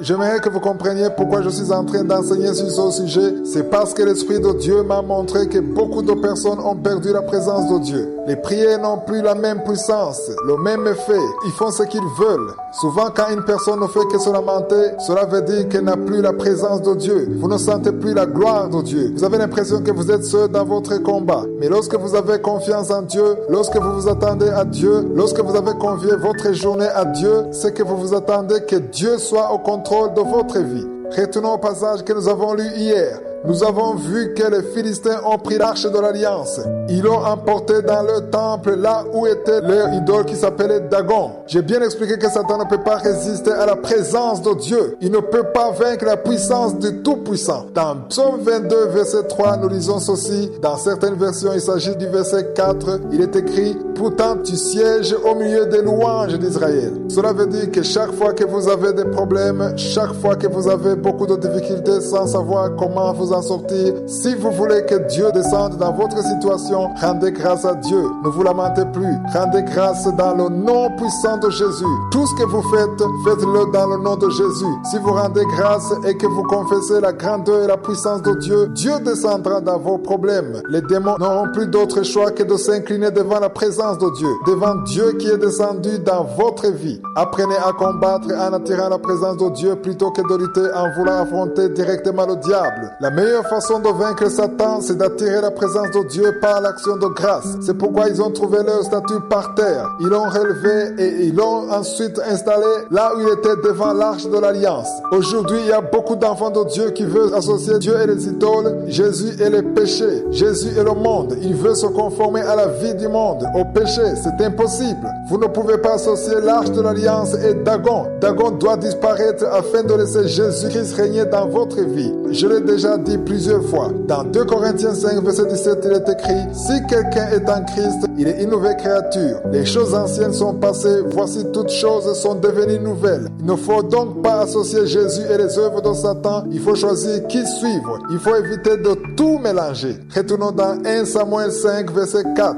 Il est écrit « Le lendemain encore, s'étant levé de bon matin, il trouvait Dagon étendu la face contre terre, devant l'arche de l'Éternel. La tête de Dagon et ses 2 mains étaient abattues sur le seuil, et il ne lui restait que le tronc. » Cela veut dire que la puissance qui se trouvait dans l'arche de l'Alliance a cassé la tête et les mains de Dagon. Qu'est-ce que cela veut dire? Lorsque la présence de Dieu demeure là où se trouvent les œuvres de Satan, c'est Satan qui fuit. Ce n'est pas Dieu qui fuit. Là où il y a la présence de Dieu, Satan ne résiste pas. Dans tous les problèmes que vous avez, appelez la présence de Dieu, rendez grâce à Dieu, détachez vos yeux de vos problèmes et mettez-vous à confesser la grandeur de Dieu. Sa fidélité et sa puissance se manifesteront et Dieu détruira toutes les œuvres de Satan comme Dagon a été détruit. Dieu ne peut pas être au même endroit que Satan. Satan doit fuir la présence de Dieu. Les Philistins ont volé l'arche de l'Alliance et ils ont pensé qu'ils allaient avoir de la force, de la puissance, mais ils se sont rendus compte que cette arche de l'Alliance ne pouvait pas être dans le même endroit que leur idole Dagon. Celui-ci a été abattu par la puissance de Dieu. C'est pourquoi je vous dis souvent que lorsque vous acceptez Jésus-Christ, vous ne pouvez pas l'associer aux démons, aux choses du monde. C'est Jésus seul que vous devez garder sous vos yeux. La puissance de Satan ne peut pas vaincre la puissance de Dieu. Dans tous les problèmes que vous traversez, si vous voulez que les démons qui sont en train d'attaquer votre vie fuient, vous devez élever Dieu dans votre vie, lui rendre grâce dans le nom de Jésus à travers l'arche de l'Alliance. Je lis cela dans 1 Timothée 2, verset 5. Il est écrit « Car il y a un seul Dieu et aussi un seul médiateur entre Dieu et les hommes, Jésus-Christ homme. » Vous devez toujours rendre grâce à Dieu dans le nom de Jésus. Nous avons vu que lorsqu'ils sont revenus, ils ont trouvé Dagon abattu, ses bras et sa tête étaient cassés. Il ne restait que le tronc seulement. Ils se sont vite rendus compte que leur force était détruite. Si vous continuez à lire au verset 6, au verset 7 et au verset 8, vous verrez les conséquences qui ont suivi. Il y a eu beaucoup de problèmes, une terrible malédiction dans le camp des Philistins, de terribles maladies. Au verset 9, vous verrez qu'il y a eu beaucoup de maladies, des hémorroïdes, des maladies de tout genre, à tel point qu'ils ont regretté pourquoi ils ont pris l'arche de l'Alliance. Ils n'ont pas pu trouver comment s'en débarrasser. Ils se sont réunis pour trouver comment rendre l'arche de l'Alliance. Ils ont gardé l'arche de l'Alliance pendant 7 mois, mais ils avaient eu pendant tout ce temps de terribles malheurs. Nous voyons dans 1 Samuel 6, verset 2, qu'ils se sont réunis pour voir comment rendre l'arche de l'Alliance. Dans 1 Samuel 6, verset 19, nous voyons que 7000 hommes sont morts parce qu'ils sont venus voir l'arche de l'Alliance. Au verset 21, on nous dit qu'ils ont transporté l'arche de l'Alliance à Kirjat Jarim. L'arche de l'Alliance a passé à peu près 20 ans loin d'Israël, loin de Jérusalem, dans le camp des Philistins, parmi les païens. Imaginez-vous, le peuple de Dieu allait dans la maison de Dieu, dans le temple de Dieu, il faisait tout comme avant, il donnait des sacrifices, il faisait tout ce qu'il faisait alors qu'il n'y avait pas l'arche de l'Alliance. Tout ce qu'il faisait n'avait aucune importance puisqu'il n'y avait pas du tout l'arche de l'Alliance, c'est-à-dire il n'y avait pas de présence de Dieu. De la même façon, aujourd'hui, il y a des gens qui sont en train de chercher Dieu de tout leur cœur, qui pensent qu'ils font tout ce qu'ils font pour Dieu alors qu'ils n'ont pas du tout l'arche de l'Alliance, c'est-à-dire qu'ils n'ont pas la présence de Dieu. Vous qui êtes en train de m'écouter, avant de faire quoi que ce soit d'autre, avant de donner des sacrifices, assurez-vous que vous avez l'arche de l'Alliance. Commencez d'abord par voir Jésus-Christ. Ayez avec lui une réelle communion. Assurez-vous que vous avez la présence de Dieu. Il y a beaucoup de choses que nous faisons qui n'ont aucune valeur au ciel. Assurons-nous de faire des choses qui sont approuvées par le ciel. Je ne sais pas comment vous expliquer cela, mais l'arche de l'Alliance est essentielle dans la vie d'une personne. Cherchez la présence de Dieu, ayez une relation avec Dieu, cherchez à être avec Jésus, à l'accepter dans votre vie, qu'il soit votre Seigneur, qu'il soit votre Sauveur. Marchez dans la vérité. C'est là où tout ce que vous faites aura un impact devant Dieu. Les Israélites ont passé presque 20 ans sans l'arche de l'Alliance. Le roi David a ensuite compris qu'il devait ramener l'arche de l'Alliance. Il a compris que tout ce qu'il faisait était sans effet aussi longtemps qu'il le faisait sans la présence de Dieu. Cet enseignement veut nous faire comprendre prendre l'avantage d'avoir l'arche de l'Alliance dans sa vie, c'est-à-dire avoir Jésus dans sa vie, avoir la présence de Dieu. Il y a beaucoup de choses que nous recherchons, mais l'essentiel c'est d'avoir la présence de Dieu. Le Seigneur doit avoir la place qu'il mérite dans notre vie. Nous avons vu que les Philistins ont volé l'arche de l'Alliance en pensant qu'ils allaient avoir de la force, mais cette arche est devenue pour eux une source de problèmes. Ils n'avaient pas encore compris que Dieu ne peut pas être dans un même endroit que les idoles ou les faux dieux. Ils avaient mis l'arche de l'Alliance avec Dagon, mais celui-ci fut abattu par la puissance de l'arche de l'Alliance. Beaucoup de personnes furent tuées, des maladies de tout genre ont commencé à se répandre. Ils ont dû se débarrasser de l'arche de l'Alliance. Ce que j'ai dit en terminant et que j'aimerais encore une fois dire aujourd'hui, c'est que du côté d'Israël, ils ont continué à servir Dieu, à faire tout ce qu'ils faisaient alors qu'il n'y avait pas du tout l'arche de l'Alliance. Aujourd'hui, il y a beaucoup de chrétiens qui pensent qu'ils sont en train de servir Dieu, d'offrir des sacrifices alors qu'ils n'ont pas du tout l'arche de l'Alliance, alors qu'ils n'ont pas la présence de Dieu. J'aimerais demander à toute personne qui m'écoute, la première chose que vous devez chercher dans votre vie, c'est la présence de Dieu. Dans tout ce que vous faites, dans votre prière, cherchez d'abord la présence de Dieu. Si vous ne sentez pas la présence de Dieu, commencez d'abord par la chercher. Commencez par prier, par rendre grâce à Dieu. Commencez à appeler Jésus, appelez l'Esprit de Dieu. Assurez-vous que vous êtes connecté à Dieu, et cela en esprit et en vérité. Jésus-Christ est le seul médiateur que nous avons. Nous l'avons lu hier dans 1 Timothée 2, verset 5. Il est écrit, car il y a un seul Dieu et aussi un seul médiateur entre Dieu et les hommes, Jésus-Christ homme. Jésus lui-même dit dans Jean 14, 6 ceci, je suis le chemin, la vérité et la vie, lui ne vient au Père que par moi. Aujourd'hui, j'aimerais beaucoup qu'on lise dans 1 Chronique 13, versets 1 à 5. David l'avait bien compris, il avait compris que tout ce qu'Israël faisait ne servait à rien parce qu'il n'y avait pas de présence de Dieu. Imaginez-vous passer 20 ans à louer Dieu, à jeûner, à célébrer la présence de Dieu alors qu'elle n'était pas là justement. Je m'adresse à toute personne qui m'écoute et qui ne sent pas du tout la présence de Dieu dans ce qu'elle fait. Soyez réveillés. Cherchez d'abord la présence de Dieu. Vous devez d'abord chercher Jésus dans votre vie. Vous devez ressentir de sa présence. Lui confier tous vos soucis. Vous devez vous appuyer sur lui. Lui confier toute votre vie, toutes vos journées. Vous devez l'accepter comme votre Seigneur et votre Sauveur. Si vous avez sa présence, tout ce que vous ferez aura désormais une valeur. Ne tombez pas dans le même piège qu'Israël. Au verset 1 à 5 dans 1 Chronique 13, nous disons ceci. David tint conseil avec les chefs de milliers et de centaines, avec tous les princes, et David dit à toute l'assemblée d'Israël, si vous le trouvez bon, et si cela vient de l'Éternel, notre Dieu, envoyons de tous côtés vers nos frères qui restent dans toutes les contrées d'Israël, et aussi vers les sacrificateurs et les Lévites dans les villes où sont les banlieues, afin qu'ils réunissent à nous et ramenons auprès de nous l'arche de l'Alliance, car nous ne nous en sommes pas occupés du temps de Saül. Toute l'assemblée décida de faire ainsi, car la chose parut convenable à tout le peuple. David assembla tout Israël, depuis Shikor d'Égypte jusqu'à l'entrée de Hamath, pour faire venir de Kirijat Jarim l'arche de l'Alliance. La première fois que j'ai lu cette histoire, j'ai été fort étonné. Je me demandais pourquoi ils ont attendu 20 ans avant de reconnaître qu'ils avaient besoin de l'arche de l'Alliance. Qu'est-ce qu'ils faisaient durant tout ce temps? Vous qui êtes en train de m'écouter, cherchez la présence de Dieu. Cherchez Dieu dans votre vie avant tout. Nous voyons par la suite qu'ils sont allés chercher l'arche de l'Alliance. Nous avons déjà compris que dans le Nouveau Testament, nous pouvons comparer cela à Jésus-Christ lui-même. C'est Jésus seul qui est le médiateur entre Dieu et les hommes. Il est le seul chemin pour arriver au Père. Nous l'avons lu dans Jean 14, 6, où Jésus dit, je suis le chemin, la vérité et la vie. Nul ne vient au Père que par moi. Nous avons également lu dans 1 Timothée 2, 5 qui dit, car il y a un seul Dieu et aussi un seul médiateur entre Dieu et les hommes, Jésus-Christ homme. Nous avons vu comment Israël a perdu la bataille face aux Philistins. Les Philistins ont pris l'arche de l'Alliance parce qu'ils pensaient qu'ils allaient avoir la victoire, la puissance, mais au lieu de cela, ils ont eu beaucoup de problèmes à cause de l'arche. Ils ont alors décidé de s'en débarrasser. Ce que j'aimerais préciser, c'est qu'Israël a passé 20 ans sans l'arche de l'Alliance. Il servait Dieu, il le louait, il donnait des sacrifices alors que l'arche de l'Alliance était absente. De la même façon, aujourd'hui, beaucoup de chrétiens pensent servir Dieu alors qu'ils n'ont pas l'arche de l'Alliance. Tout ce qu'ils font ne sert à rien aussi longtemps qu'il n'y a pas de présence de Dieu. Vous devez d'abord chercher la présence de Dieu dans tout ce que vous faites, dans vos prières. Assurez-vous que Dieu est avec vous. Dans tout ce que vous entreprenez, Dieu doit être avec vous. Sinon, vous vous rendrez compte que vous avez perdu votre temps. À ceux qui ont perdu l'arche de l'Alliance dans leur vie, c'est-à-dire ceux qui ont perdu la présence de Dieu,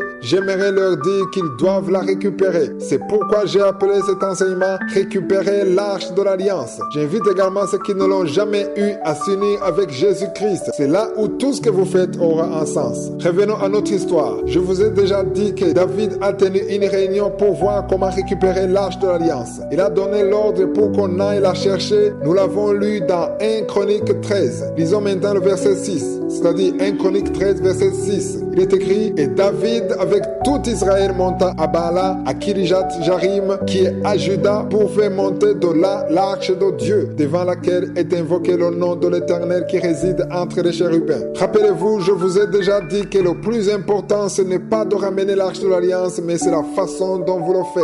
Au verset 7 et 10, nous lisons ceci. « Ils mirent sur un char neuf l'arche de l'Alliance qu'ils emportèrent de la maison d'Abinadab. Uza et Achiko conduisaient le char. David et tout Israël dansaient devant Dieu de toutes leurs forces, en chantant et en jouant des harpes, des luttes, des tambourins, des cymbales et des trompettes. Lorsqu'il fut arrivé à l'air à Kidon, Uza étendit la main pour saisir l'arche, parce que le bœuf la faisait pencher. La colère de l'Éternel s'enflamma contre Uza, et l'Éternel le frappa parce qu'il avait étendu la main sur l'arche. Uza mourut là devant Dieu. Au verset 12, on nous dit que David a eu très peur, mais en même temps, il était en colère et il ne voulait plus ramener l'arche à Jérusalem. Il a donc décidé de confier l'arche de l'Alliance à Obed-Édom.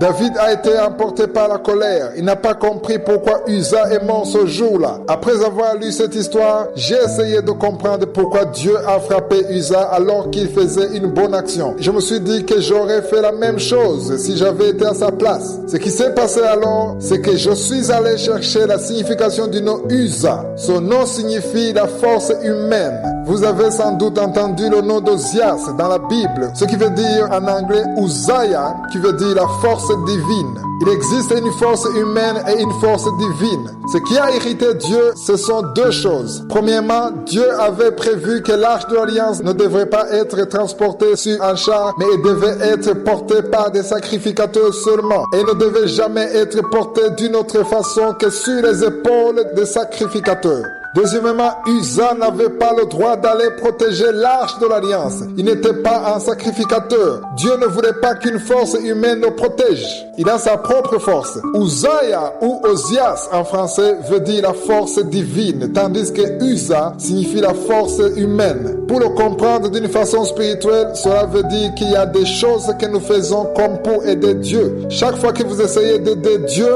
vous êtes en train de vous servir de la main d'Uza. Ce que nous devons comprendre aujourd'hui, c'est que Dieu n'a pas besoin d'Uza. Il a besoin d'Uzziah ou Ozias. Il n'a pas besoin de votre force, de ce que vous êtes capable de faire, mais il a besoin de sa force. C'est vrai, Dieu vous a donné la sagesse, vous a donné la force, mais usez de tout ce qu'il vous a donné en vous attendant à la force et à la puissance divine. Beaucoup de personnes veulent aider Dieu. Ils veulent se servir de leur propre force. Dieu n'a pas besoin de votre aide. La parole de Dieu dit dans Éphésiens 2, 10 ceci. Nous sommes son ouvrage ayant été créé en Jésus-Christ pour de bonnes œuvres que Dieu a préparées d'avance afin que nous les pratiquions. Il n'y a rien que vous pouvez inventer. Si c'est une œuvre que vous êtes censé faire, Dieu l'a achevée avant que vous ne veniez au monde. Il n'a donc pas besoin de votre aide. Il n'a pas besoin non plus que vous lui montriez ce qu'il doit faire. Il veut juste que vous soyez à votre place, dans la position qu'il a prévue pour vous et que vous le laissiez faire ce qu'il a déjà prévu de faire à travers vous. Laissez-le agir à travers vous. Il pourra toujours vous utiliser ou utiliser quelqu'un d'autre, mais que cela vienne uniquement de lui et non pas de vous. Dieu ne veut pas que vous l'aidiez. Il veut que vous soyez prêts à être utilisés par lui afin qu'il puisse se manifester et que toute la gloire lui revienne. S'il s'agit de prier pour les autres, faites-le, mais que toute la gloire lui revienne. S'il s'agit de vous servir de votre intelligence, de vos connaissances, que toute la gloire lui revienne. S'il s'agit de vous servir de l'argent qu'il vous a donné, que toute la gloire revienne à Dieu. S'il s'agit de soutenir l'œuvre de Dieu, d'aider les pauvres, les orphelins, que toute la gloire lui revienne. Toutes les personnes qui veulent être comme Uza, qui veulent leur propre gloire, s'attirent la malédiction dans leur vie. Il faut toujours laisser Dieu être Dieu. David n'a pas compris ce que Dieu a reproché à Uza. L'Arche de l'Alliance a donc passé 3 mois dans la maison d'un étranger, Obed-Édom de Gath. Gath était la même ville où vivait Goliath. Je me sens poussé par l'Esprit de Dieu à dire à son peuple que nous devons connaître la valeur de la présence de Dieu dans notre vie. Je me suis rendu compte que les gens font beaucoup de choses malheureusement sans la présence de Dieu. Moi-même, la première chose que je recherche dans mes prières, c'est la présence de Dieu. Je veux sentir sa présence. Je veux me sentir connecté à Dieu. Lorsque vous commencez à louer Dieu, vous pouvez ne pas sentir directement sa présence, mais si vous continuez, vous la sentirez. Cela dépend de votre foi. Il n'y a qu'un seul moyen pour être connecté à Dieu, c'est être connecté à Jésus-Christ. Il est le seul médiateur entre Dieu et les hommes. C'est lui qui fait que votre prière soit entendue au ciel. C'est lui qui fait que vos péchés soient pardonnés. Il est le chemin, la vérité et la vie. Continuons avec notre enseignement. Hier, je vous ai dit comment David a laissé l'Arche de l'Alliance chez Obed-Édom parce qu'il était en colère contre Dieu. L'Arche de l'Alliance a passé 3 mois chez Obed-Édom. Il n'était même pas israélite. C'était un étranger. Mais David a refusé une chose qui avait de la valeur car la présence de Dieu était toujours dans cette arche. Toute la bénédiction qui aurait dû demeurer en Israël est restée dans la maison d'Obed-Édom, un étranger. Lisons dans 2 Samuel 6, verset 11. Il est écrit, l'Arche de l'Alliance resta 3 mois dans la maison d'Obed-Édom de Gath. Et l'Éternel bénit Obed-Édom et toute sa maison. Dieu a béni la maison d'Obed-Édom. Il a béni tout ce qui était dans sa maison parce qu'il y avait l'Arche de l'Alliance dans sa maison. J'aimerais vous dire, frères et sœurs, que si Dieu vient demeurer dans votre maison, s'il y a de la présence de Dieu dans votre maison, vous et votre famille serez bénis car l'Arche de l'Alliance est arrivée chez vous. Je vous souhaite à tous d'avoir l'Arche de l'Alliance dans votre maison, dans votre vie, dans votre ministère, dans votre travail, dans tout ce que vous faites. Ayez l'Arche de l'Alliance parce que non seulement vous serez bénis, mais aussi ceux qui sont avec vous. Ce n'est pas Obed-Édom qui a été béni seulement, mais nous venons de lire que toute sa maison fut bénie. La Bible dit que l'Arche de l'Alliance a passé 3 mois dans la maison d'Obed-Édom et il a été béni, lui et sa maison. Ils ont été tellement bénis que les voisins l'ont même remarqué.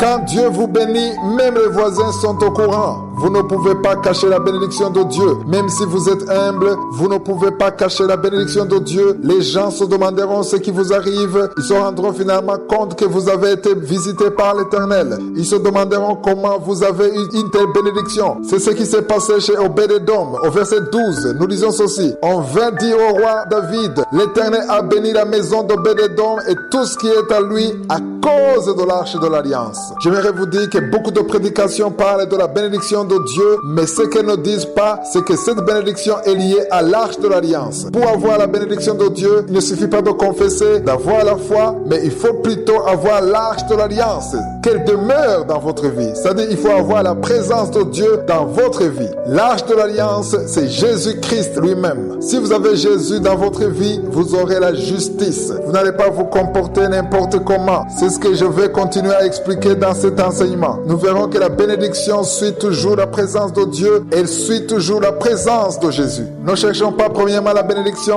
mais cherchons d'abord Jésus-Christ, c'est-à-dire l'Arche de l'Alliance, et la bénédiction suivra. Lorsque vous avez l'Arche de l'Alliance dans votre vie, vous avez la victoire. Vous avez Dieu lui-même avec vous. Avoir la foi, c'est bien, mais vous devez avoir l'Arche de l'Alliance dans votre vie. C'est-à-dire, vous devez avoir la présence de Dieu. Ce que nous avons vu ces derniers jours, c'est ce qui est arrivé à Uza. Il a voulu protéger l'Arche de l'Alliance. Nous avons vu que son nom veut dire la force humaine. Ce geste n'a pas plu à Dieu qui a été irrité. Uza est mort sur place. Nous avons compris que David a eu très peur. Il a décidé de confier l'Arche de l'Alliance à Obed-Édom de Gath. Hier, nous avons lu dans 2 Samuel 6, 12, où il est écrit, on vint dire au roi David, l'Éternel a béni la maison d'Obed-Édom et tout ce qui est à lui à cause de l'Arche de l'Alliance. Hier, je vous ai dit que si vous avez l'Arche de l'Alliance dans votre maison, il y a beaucoup de maladies qui seront guéries, il y a beaucoup de portes qui seront ouvertes, la volonté de Dieu sera accomplie telle qu'elle est au ciel, selon le plan de Dieu, parce que l'Arche de l'Alliance est dans votre vie. Il y a beaucoup d'œuvres de Satan qui peuvent être réalisées dans votre maison parce qu'il n'y a pas l'Arche de l'Alliance dans votre vie. J'aimerais inviter toutes les personnes qui m'écoutent à chercher l'Arche de l'Alliance. Vous qui m'écoutez, cherchez que l'arche de l'Alliance demeure dans votre vie. C'est là où vous serez sûr que tout ce que Dieu a prévu sera accompli dans votre vie. Le verset 12 continue en disant « Et David se mit en route et il fit monter l'arche de l'Alliance depuis la maison d'Obed-Édom jusqu'à la cité de David au milieu des réjouissances. » David s'est rendu compte de son erreur. Il a donc décidé d'aller récupérer l'arche de l'Alliance parce qu'il a compris que Obed-Édom était béni et toute sa maison. J'aimerais vous montrer ce qui s'est passé après cela. Lisons dans 1 Chronique 15, lisons du 1er au 3e verset. Le passage commence en disant « David se bâtit des maisons dans la cité de David. Il prépara une place à l'arche de l'Alliance et dressa pour elle une tente. Alors David dit « L'arche de Dieu ne doit être portée que par les Lévites. » Par là, nous comprenons que David a voulu éviter l'erreur qu'il avait commise avant, celle de transporter l'arche de l'Alliance sur un char. Dieu lui a donné de l'intelligence. Dieu avait dit à Moïse que l'arche de l'Alliance ne devait être transportée que par les Lévites. Le verset continue en disant « L'Éternel les a choisis pour porter l'arche de Dieu et pour en faire le service à toujours. » Qu'est-ce que cela veut dire? Cela veut dire que nous devons faire les choses à la manière dont Dieu veut que nous le fassions. Ne soyons pas emportés par la chair, par nos préférences. Ceux qui avaient essayé d'apporter l'arche de l'Alliance avant, ils ont voulu faire à la manière du monde. À cette époque, ils transportaient toutes choses sur des chars. C'est l'erreur qu'ils ont commise. Dans Romains 12, verset 2, il est écrit « Ne vous conformez pas au siècle présent, mais soyez transformés par le renouvellement de l'intelligence, afin que vous discerniez quelle est la volonté de Dieu, ce qui est bon, agréable et parfait. » Il y a beaucoup de personnes qui veulent servir Dieu et en même temps suivre le système du monde. Il y a beaucoup de choses qui appartiennent au système du monde que nous devons laisser tomber et d'autres choses dont nous sommes obligés de nous servir, mais avec prudence, de peur de ne pas nous conformer au monde. David a compris son erreur. Il a compris que Dieu voulait que l'arche de l'Alliance soit transportée par les Lévites.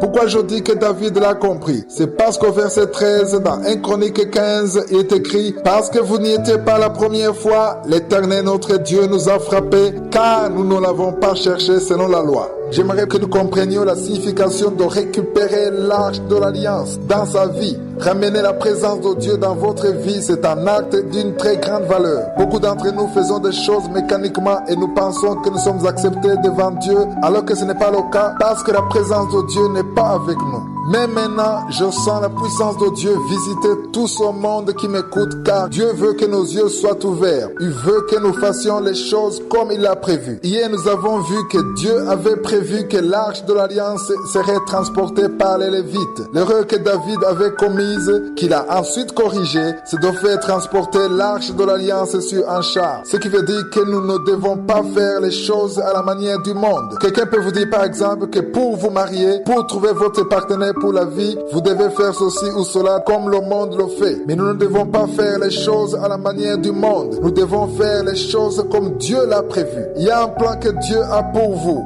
Marchez selon son plan pour votre vie et non comme vous dicte le monde. Jésus lui-même a dit que Satan est le prince de son monde. C'est pourquoi nous ne devons pas nous conformer au système de son monde. Nous devons plutôt nous conformer à la parole de Dieu. Cherchons la parole de Dieu. Cherchons ce que dit la parole de Dieu dans telle ou telle situation. Je prends assez de temps dans cette émission pour vous enseigner la parole de Dieu. Ainsi, nous pouvons connaître ce que Dieu veut dans telle ou telle situation. Aujourd'hui, j'aimerais vous montrer ce que David a fait quand il a compris que l'arche de l'Alliance ne devait être transportée par les Lévites sur les épaules. Lisons dans 2 Samuel 6, verset 17. Il est écrit « Après qu'on ait eu l'arche de l'Éternel, on l'a mis à sa place au milieu de la tente que David avait dressée pour elle. Et David offrit devant l'Éternel des holocaustes et des sacrifices d'action de grâce. » Au verset 20, il est écrit « David s'en retourna pour bâtir sa maison et Michal, fille de Saül, sortit à sa rencontre. Elle dit « Quel honneur aujourd'hui pour le roi d'Israël de s'être découvert aux yeux des servantes et des serviteurs comme se découvrait un homme de rien. » Au verset 16, on nous dit que lorsque la femme de David l'a vu danser pour Dieu, elle n'a pas du tout apprécié, elle avait honte et elle le méprisa. Au verset 21, nous voyons comment David a répondu à sa femme Michal. Il a dit « C'est devant l'Éternel qui m'a choisi de préférence à ton père et à toute sa maison pour m'établir chef sur le peuple de l'Éternel, sur Israël. C'est devant l'Éternel que j'ai dansé. » Vous ne devez jamais considérer ce que les autres pensent de vous quand vous louez Dieu. Quand vous dansez pour lui, ne pensez pas aux autres. Gardez vos yeux sur Dieu. Je vois souvent quand les gens adorent Dieu ou louent Dieu, il y en a qui ont peur de danser pour le Seigneur, qui ont peur de parler à Dieu, de louer Dieu. Ils ont peur de s'ouvrir devant les autres. Aujourd'hui, je vous invite à oublier le monde qui vous entoure. Si vous sentez que Dieu vous a visité, qu'il est avec vous, vous ne devez plus considérer que sa présence. Gardez vos yeux sur lui, car Dieu veut que vous lui accordiez de l'importance plutôt que de donner de la valeur aux hommes. Cet enseignement est là pour nous enseigner à donner de la valeur à la place de Dieu. L'arche de l'alliance que vous devez avoir dans votre vie représente la présence de Dieu. Chaque fois que vous aurez l'arche de l'alliance dans votre maison, vous aurez la victoire. Il y a beaucoup de choses que Satan ne pourra plus faire. Il y a beaucoup de têtes de Dagon qui seront brisées. Tout ce qui est dans votre vie à cause de la puissance de Satan sera détruit. Il ne restera que le tronc, comme cela est arrivé à Dagon grâce à la présence de Dieu. Il y a une puissance que Satan a sur votre vie, dans votre maison, parce que l'arche de l'alliance n'est plus dans votre maison. Si vous l'avez eu dans le passé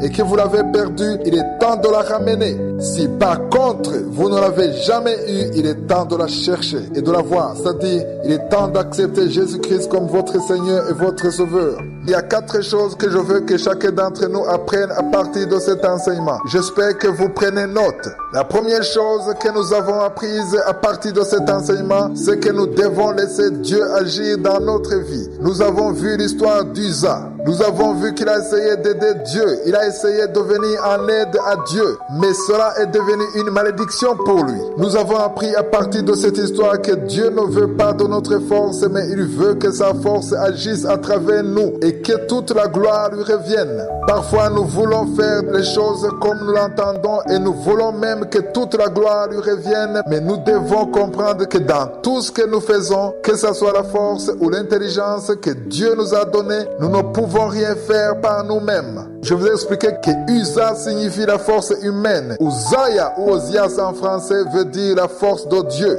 Dieu ne veut pas de notre force, mais il veut que sa force agisse à travers nous. Même si parfois nous pouvons confondre notre force avec la sienne, nous devons nous servir de ce que Dieu nous a donné et donner toute la gloire à lui seul. Laissez Dieu prendre le contrôle de votre vie. C'est pourquoi je vous dis toujours de préparer votre journée. La deuxième chose que nous devons apprendre de cet enseignement, c'est que nous devons vivre selon la parole de Dieu. Nous avons vu l'erreur que David a commise, c'est de transporter l'arche de l'alliance sur un char tout neuf, alors que ce n'était pas la volonté de Dieu que l'arche soit transportée de cette façon. Dieu avait dit à Moïse que l'arche de l'alliance devait être transportée par les Lévites sur les épaules. L'essentiel que nous devons apprendre de cette histoire, c'est qu'il y a des choses que Dieu a préparées, il y a des promesses qu'il va accomplir dans notre vie, mais il veut que nous soyons sur le chemin qu'il a préparé pour nous. Nous devons avoir une bonne attitude. Nous avons vu que ce qui a fait que les Philistins aient emporté l'arche de l'alliance, c'est parce qu'Israël avait commis un grave péché. Les péchés que les fils d'Élie ont commis ont bloqué les promesses de Dieu. Nous avons vu selon 1 Samuel 2, verset 30, que même si Dieu vous a donné des promesses, il peut également les révoquer. Il peut tout effacer à cause des péchés que vous avez commis. Nous avons vu qu'il y a des promesses de Dieu qui peuvent ne jamais se réaliser à cause de la vie pécheresse que vous menez. Beaucoup de personnes n'aiment pas qu'on parle du péché. Ils veulent qu'on parle des bénédictions seulement. Mais nous avons vu que le péché bloque la bénédiction de Dieu, les promesses de Dieu. C'est pourquoi nous devons marcher dans une vie de sanctification. S'il vous arrive de tomber dans le péché, repentez-vous, confessez vos péchés. Le sang de Jésus vous purifiera et vous pourrez continuer votre vie. Ce sont les 2 premières choses que nous avons apprises à travers cet enseignement. Nous verrons les 2 autres prochainement. Même si nous avons lu principalement dans l'Ancien Testament, nous devons apprendre des choses qui nous serviront dans notre vie quotidienne. Laissons Dieu agir dans notre vie. Il ne faut jamais essayer d'aider Dieu. Si vous a promis telle ou telle chose, ne faites pas de détours pour essayer d'arriver à ce qu'il vous a promis. Faites tout ce que vous pouvez faire et Dieu s'occupera de ce que vous ne pouvez pas faire. Priez pour que Dieu vous permette de le laisser agir, que lui seul trace pour vous le chemin.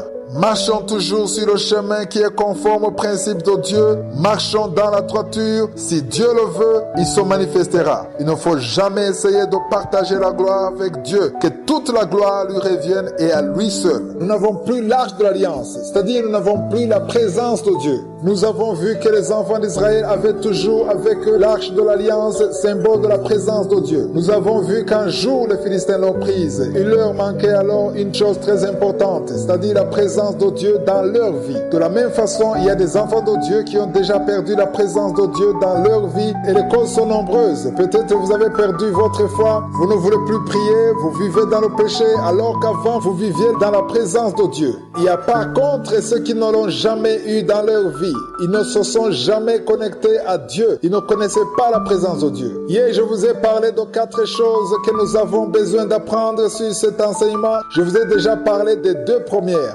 Premièrement, nous devons laisser agir Dieu dans notre vie. Deuxièmement, nous devons marcher sur le chemin de la justice, dans la parole de Dieu. Nous ne devons pas vivre dans le péché, mais nous devons toujours suivre les principes de Dieu. Aujourd'hui, j'aimerais parler de la 3e chose. Nous devons connaître les choses qui attirent la présence de Dieu dans votre vie. Dieu est omniprésent, mais il y a des fois où vous sentez la présence de Dieu d'une façon spéciale. Votre esprit est alors en communion avec l'esprit de Dieu. Ce qui attire la présence de Dieu, c'est l'action de grâce. Je le répète souvent dans cette émission, je dis toujours qu'il est interdit de se lamenter, qu'il faut toujours rendre grâce à Dieu. Lorsque vous rendez grâce à Dieu, vous attirez la présence de Dieu. Vous avez vu que quand David a récupéré l'arche de l'Alliance, en la transportant, tout le monde chantait et dansait de toutes leurs forces. Ils louaient et adoraient Dieu. Pourquoi cela? Parce qu'ils connaissaient la puissance de l'action de grâce. Les enfants de Dieu n'ont pas encore compris la valeur de l'action de grâce. Ce n'est pas juste danser et chanter qui compte, mais rendre grâce à Dieu, louer dans les moments difficiles, attire sa présence. Dieu demeure au milieu des louanges de son peuple. C'est écrit dans Psaume verset 23, verset 4. Il s'agit du verset 4 dans certaines versions. Il est écrit « Pourtant tu es le Saint, tu sièges au milieu des louanges ». Certaines versions disent que l'action de grâce devient un trône où siège Dieu, ce qui veut dire que Dieu descend et siège là, au milieu des louanges. Si vous voulez que Dieu descende dans votre vie, dans tout ce que vous avez comme problème, rendez grâce à Dieu dans cette même situation. Nous avons besoin de l'arche de l'Alliance dans notre vie. Le jour où Israël a été attaqué par les Philistins, ils sont allés chercher l'arche de l'Alliance. Concrètement, dans notre vie de tous les jours, nous avons besoin de l'arche de l'Alliance, de la présence de Dieu. L'arche de Dieu est le symbole de Jésus-Christ. Vous avez peut-être accepté Jésus-Christ dans votre vie, mais vous devez demeurer avec lui. Vous devez être en communion avec lui. Vous devez surtout toujours le louer et lui rendre grâce et faire tout ce qu'il vous dit de faire. La présence de Dieu sera avec vous chaque fois que vous rendez grâce.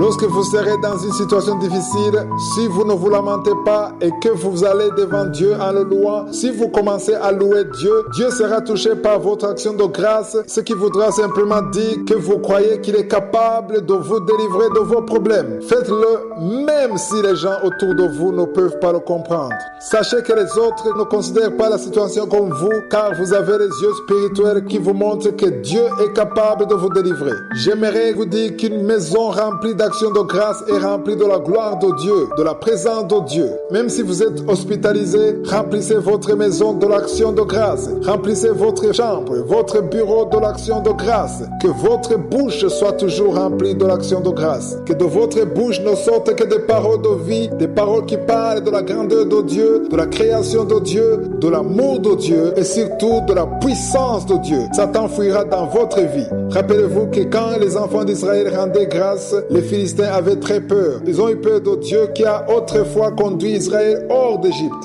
Une personne qui a l'arche de l'Alliance dans sa vie est une personne qui rend grâce à Dieu tout le temps et dans n'importe quelle situation. La 3e chose que nous devons apprendre de cet enseignement, c'est faire monter à Dieu notre action de grâce comme David et ceux qui étaient avec lui l'ont fait. Ils l'ont fait chaque fois qu'ils voyaient l'arche de l'Alliance.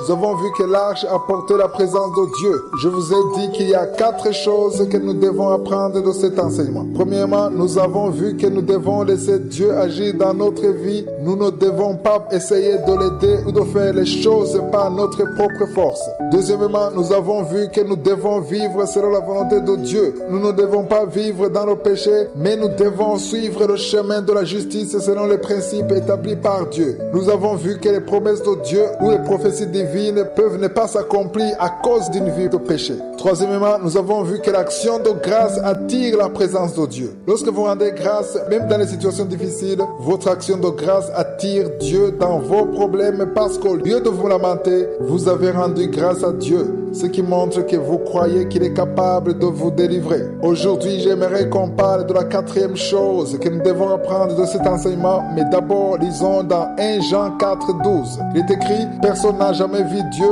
Si nous nous aimons les uns les autres, Dieu demeure en nous et son amour est parfait en nous. » Nous sommes en train de parler de la présence de Dieu, mais nous venons de lire que si nous nous aimons les uns les autres, alors Dieu viendra dans notre vie, il demeurera en nous. En d'autres mots, nous sommes en train d'apprendre que Dieu demeure là où il y a l'amour. Si vous avez la haine dans votre cœur, alors vous ouvrez la porte à Satan. Satan viendra demeurer avec vous. Chaque fois qu'il y a la haine, la mésentente dans une maison, cela veut dire que vous êtes en train de chasser la présence de Dieu dans votre maison. Vous êtes en train d'attirer le règne de Satan dans votre maison car il aime la division et la séparation. Par contre, lorsqu'il y a l'amour, chaque pas vers l'amour attire la présence de Dieu. Il y a beaucoup de personnes qui ne comprennent pas comment attirer la présence de Dieu et c'est vrai que l'action de grâce attire la présence de Dieu. Nous l'avons vu, mais l'amour attire beaucoup la présence de Dieu. Chaque fois que vous faites un geste d'amour, chaque acte d'amour que vous posez attire l'arche de l'alliance dans votre vie. Je continuerai à en parler demain matin. Je vous montrerai que le fait de se soucier des pauvres, des veuves, des orphelins ou des frères ou des sœurs en Christ en difficulté, tout cela attire la présence de Dieu. Beaucoup de personnes n'ont pas encore compris qu'accomplir un acte de générosité et surtout lorsque vous n'avez aucun intérêt personnel attire la présence de Dieu.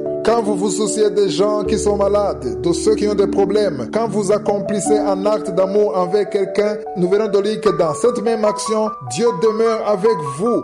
Nous venons de le lire. Le verset dit, « Si nous nous aimons les uns les autres, Dieu demeure en nous et son amour est parfait en nous. » Dieu cherche les gens qui lui rendent grâce, mais aussi des gens qui ont l'amour dans leur cœur. Lorsque Jésus est monté au ciel, il nous a laissé un commandement. Ce commandement dit, « Je vous donne un commandement nouveau. Aimez-vous les uns les autres comme je vous ai aimé. Vous aussi, aimez-vous les uns les autres. » C'est écrit dans Jean 13, verset 34. Je l'ai compris il y a environ 17 ans. L'Esprit de Dieu m'a visité et m'a ouvert les yeux. Il m'a dit que si je voulais qu'il demeure avec moi, je devais comprendre ce verset. C'est-à-dire 1 Jean 4, 12, où il est écrit « Personne n'a jamais vu Dieu. Si nous nous aimons les uns les autres, Dieu demeure en nous et son amour est parfait en nous. » C'est vrai, vous pouvez avoir une vie de prière, peut-être même que vous jeûnez beaucoup ou que vous faites beaucoup de veillées de prière. Mais s'il n'y a personne qui est béni à travers vous, la présence de Dieu ne demeurera pas avec vous. Mon désir de tous les jours est que les gens soient bénis à travers moi. Un enfant de Dieu est une personne réveillée qui doit comprendre que Dieu veut bénir les autres à travers lui. Que ce soit votre famille, vos amis ou vos frères en Christ,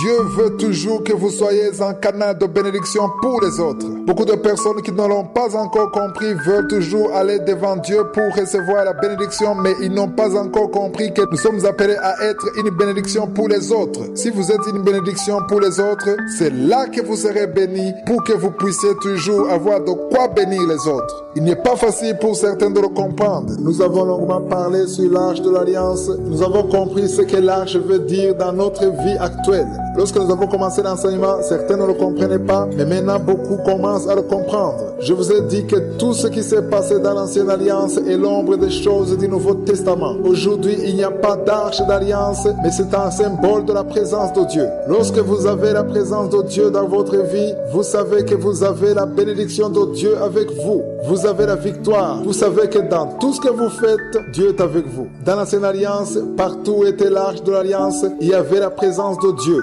Nous avons vu l'histoire d'Obed-Édom. Ils ont laissé l'arche de l'Alliance dans sa maison pendant 3 mois qu'il l'a gardée. Toute la maison d'Obed-Édom a été bénie. Cela veut dire que tout ce qui était dans sa maison a été béni. Même les voisins l'ont su. La nouvelle est parvenue au palais royal. Lorsque le roi David l'a entendu, il est venu récupérer l'arche de l'Alliance. Il a compris que Dieu n'était pas à Jérusalem, mais dans la maison d'Obed-Édom. Si vous continuez à lire tous les passages que nous avons lus, vous verrez qu'Obed-Édom a suivi l'arche de l'Alliance jusqu'à Jérusalem. Il s'est même proposé d'être le gardien de la maison de Dieu. Il avait vu la richesse qui était dans cette arche de l'Alliance et il voulait garder l'arche de l'Alliance toute sa vie. L'arche de l'Alliance était donc le symbole de la présence de Dieu. S'il y a une chose que je souhaite plus que tout, c'est la présence de Dieu dans tout ce que je fais. Je veux que l'arche de l'alliance, c'est-à-dire la présence de Dieu, demeure dans ma maison. Quand je travaille, je veux que l'arche de l'alliance demeure avec moi. Dans ma vie, dans ma famille, je veux que l'arche de l'alliance demeure avec moi. Nous avons vu des choses qui attirent la présence de Dieu. Hier, j'ai parlé de l'amour. Nous l'avons lu dans 1 Jean 4, verset 12,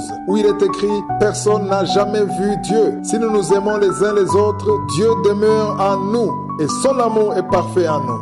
Si vous voulez que Dieu demeure avec vous, ayez l'amour dans votre cœur. Faites des actes de charité et Dieu demeurera avec vous. Hier, j'ai terminé en vous disant que les enfants de Dieu doivent comprendre que tout ce que Dieu leur a donné, que ce soit les moyens matériels, les dons spirituels, chaque chose que Dieu vous a donné, vous devez savoir que Dieu vous l'a donné pour que les autres reçoivent les bénédictions à travers vous. J'aimerais que l'on comprenne tous. C'est vrai. Si Dieu vous donne quelque chose, vous serez content, vous rendrez grâce, mais vous devez aussi savoir pourquoi il vous l'a donné. Ce n'est pas uniquement pour vous. Dieu ne considère pas une seule personne, mais Dieu veut que ses enfants soient ensemble. Il veut qu'il y ait de l'amour entre frères et sœurs. Il veut qu'il y ait l'amour entre frères et sœurs et qu'il manifeste l'amour de Dieu. Lorsque vous faites quelque chose pour venir en aide à une personne pauvre ou en difficulté, si vous l'aidez, vous avez manifesté l'amour de Dieu. Lorsque vous allez voir une veuve ou des orphelins, vous manifestez l'amour de Dieu. Soutenir l'œuvre de Dieu, c'est manifester l'amour de Dieu. Lisons dans 1 Pierre 4, versets 9 à 10. Il est écrit « Exercez l'hospitalité les uns envers les autres, sans murmure.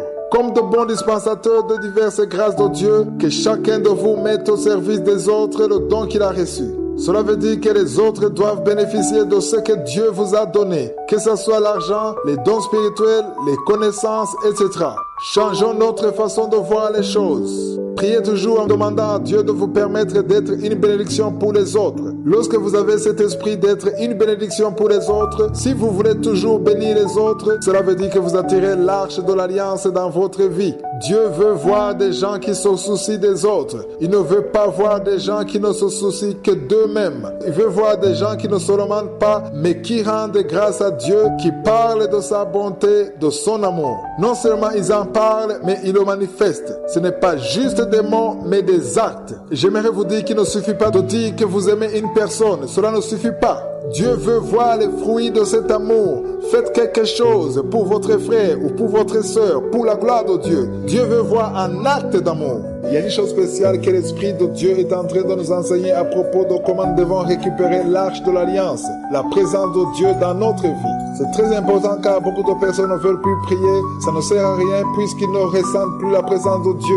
D'autres ne connaissent pas ce qui attire la présence de Dieu, c'est-à-dire la gloire de Dieu. Dieu me l'a révélé il y a des années. J'ai alors demandé à Dieu de me permettre d'avoir tout ce qu'il faut pour toujours avoir la présence de Dieu avec moi. Je l'ai déjà dit, il y a 4 choses que nous devons apprendre à partir de cet enseignement. Ceux qui n'ont pas pu suivre les précédentes parties, vous pouvez les suivre sur mon site christdikumana.org ou sur SoundCloud. C'est un long enseignement, mais je vous invite à le suivre. Écrivez aussi tous les versets bibliques que nous avons vus. Cela vous sera très utile. J'ai déjà dit qu'il y a 4 choses que nous avons apprises à partir de cet enseignement. Premièrement, il faut toujours laisser Dieu agir dans notre vie sans jamais essayer de faire les choses par nous-mêmes, sans jamais essayer d'agir par nos propres moyens. Deuxièmement, vivre selon la parole de Dieu. Marchons selon les principes de Dieu, ne cherchons pas à nous identifier au monde ou à faire les choses à la manière du monde. Nous avons vu qu'une vie pécheresse peut bloquer les bénédictions de Dieu sur notre vie. C'est pourquoi il faut se repentir et suivre le bon chemin. Troisièmement, nous avons vu que nous devons avoir une vie d'action de grâce. Que votre bouche soit toujours remplie d'action de grâce. Ne vous lamentez plus car l'action de grâce attire la présence de Dieu. Nous avons vu que Dieu demeure là où il y a l'action de grâce.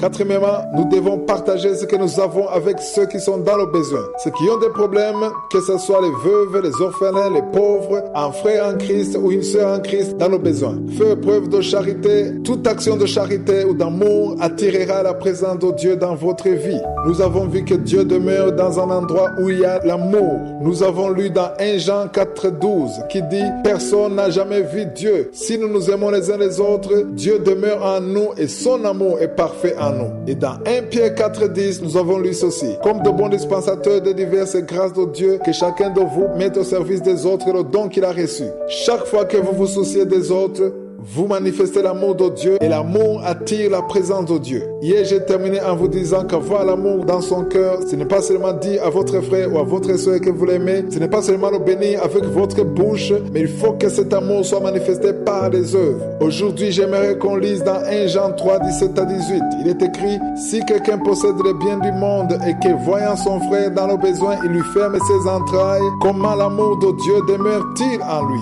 C'est le verset 18 qui m'intéresse beaucoup. Il est écrit, petits enfants, n'aimons pas en parole et avec la langue, mais en action et avec vérité. Si vous voyez une personne dans le besoin et que vous pouvez l'aider, faites-le, car en agissant ainsi, vous serez en train d'attirer la présence de Dieu dans votre vie. En peu de mots, nous devons comprendre que Dieu veut que nous nous permettions d'être Dieu. N'essayons plus d'user notre propre force, mais ayons confiance en lui. Il veut que nous menions une vie juste, conformément à sa parole. Il veut que nous soyons toujours reconnaissants. Notre bouche soit toujours remplie d'actions de grâce. Il ne veut pas nous voir nous lamenter. Enfin, Dieu n'aime pas l'égoïsme. Même si vous avez l'habitude de jeûner 40 jours, si vous n'avez pas l'amour dans votre cœur, il y a un fossé énorme entre vous et la présence de Dieu.